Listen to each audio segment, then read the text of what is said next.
Welcome back to the channel.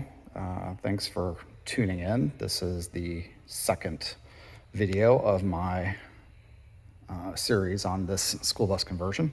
I'm up here on the roof of this bus. This is the first time I've actually ever been up here. Wasn't able to get up here while the bus was in Arizona before I brought it home. So able now just get a look at it for the first time, and a couple of things to point out. The first is we have a vent here. This is right behind the driver's door, right behind the captain's area of the bus, which will be at the forward part of my kitchen. So this vent obviously will go. That may be a max air placement. We'll see.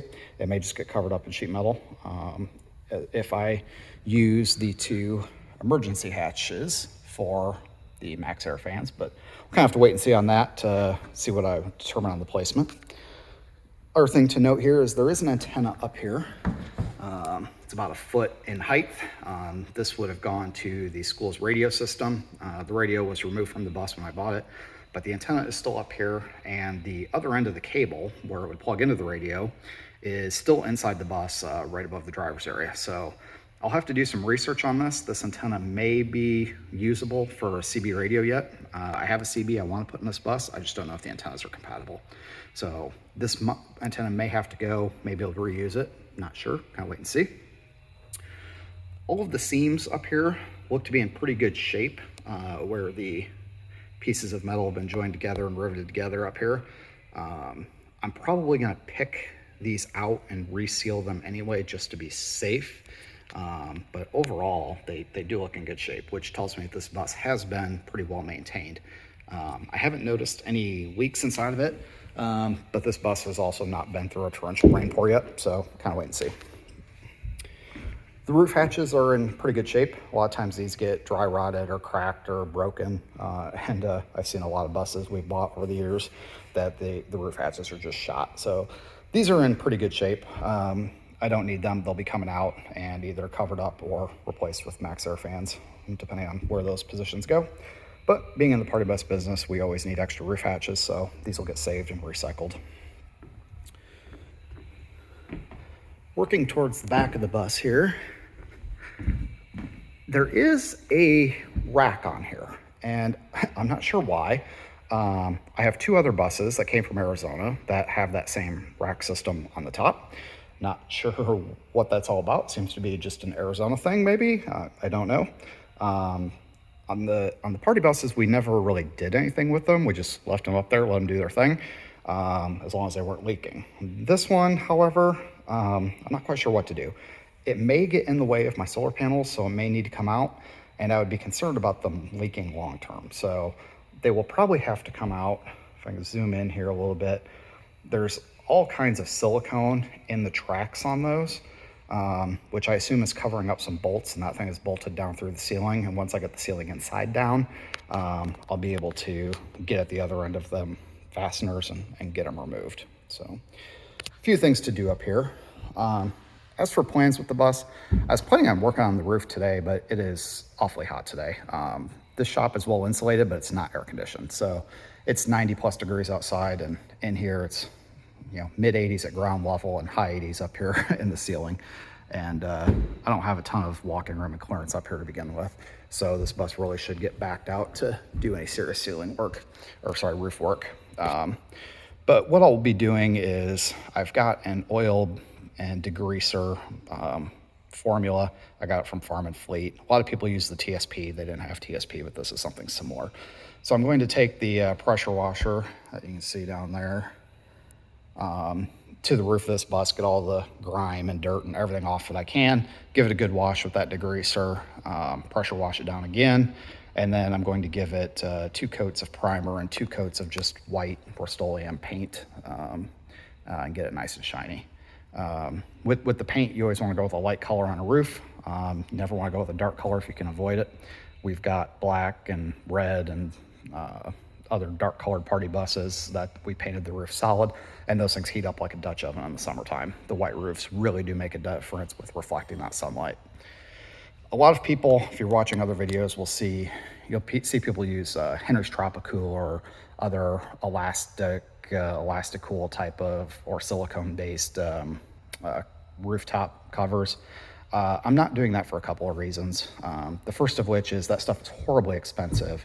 And I plan on covering this whole roof with solar panels. The power design and budget for this bus is extremely high, and I need all the solar power I can get. And in fact, even covering this roof with solar panels may not be enough. I may have to deploy some ground-based portable units. I'm going to be spending a little bit of time this afternoon doing some calculations with some different solar panel configurations and figure out what exactly I want to do there. But I don't see a lot of point spending $500 on a bucket of Tropical to do that on this roof when it's going to be covered anyway. And the second reason is with the Tropical, nothing sticks to that. Paint doesn't stick to it, other sealants don't stick to it. And so if you ever want to add something to your roof or change something to your roof and you need to seal a hole for whatever reason, it's really hard to do once that Tropical is up there. And so it's just not worth the hassle. I'm just going to paint, get the thing cleaned up real good, seal the existing seams up here, and then just, do a white paint, because very little of this roof is going to be exposed to direct sunlight, except, a couple of spots in the front and back and where the max air fans are. And just a good bright white paint will reflect that sunlight good enough, I think. So that is the plan for up here. I do have most of the material bought, like I said, I plan on working on it today, but it's just too hot, so we're going to spend the afternoon in the air conditioning looking at solar panel options and comparing price and footprints and wattages. Got a couple of things I'm going to do here at the shop first. I'm going to take some measurements up here and kind of see how much room I have to work from front to that vent to the two hatches and side to side. One of my pet peeves is I don't like I don't like the look of giant things on the roof overhanging the sides. So I want to, I've got a board laying around here somewhere, tossed off the edge, that I'm going to kind of cut down and lay up here in a couple of different configurations and kind of see what I want to do. My original plan was to use the flexible solar panels. I wanted them to sit flush with the roof, so they're not really visible from ground level. The problem is those things are notoriously unreliable and they're pretty expensive for the amount of wattages you can get out of them. So I'm probably going to wind up going traditional panels, but I'm going to try to arrange them in such a way that I don't have a huge overhang. I'd like to keep that. They just look unsightly to me. I don't care for the look. That's just my opinion. Other people do what they want to do. It's their buses, but that's not what I'm going to do. And I did mention earlier that this entire roof is going to be covered in solar panels. I am not doing a roof deck for a couple of reasons. One is I'm actually afraid of heights, and I don't like being up here any more than I have to be. So other than doing work and maintenance, I don't want to be on this roof just to hang out. The second being is it's really hard, from what I'm reading, to get insurance coverage for buses with those. That's a common thing that insurance companies don't want to see up here as roof decks, and it's hard to get coverage without lying on an application. And I know enough about insurance and have family that work in the industry that lying on an insurance application may get you coverage, but it's going to screw you in the long run if you ever have a claim. So we're just going to avoid the whole roof deck thing. I'd rather have the extra solar panels. I don't want to deal with the insurance headaches, and I'm afraid of heights and don't want to be up here anyway. So that is my thoughts on roof decks. So I think I'm going to end this video here and climb down out of here, go find my tape measure, which I left on my workbench over there, and come back, take a few measurements, and then head home and do some solar power or solar panel calculations. Thanks for watching, and we'll see you next time.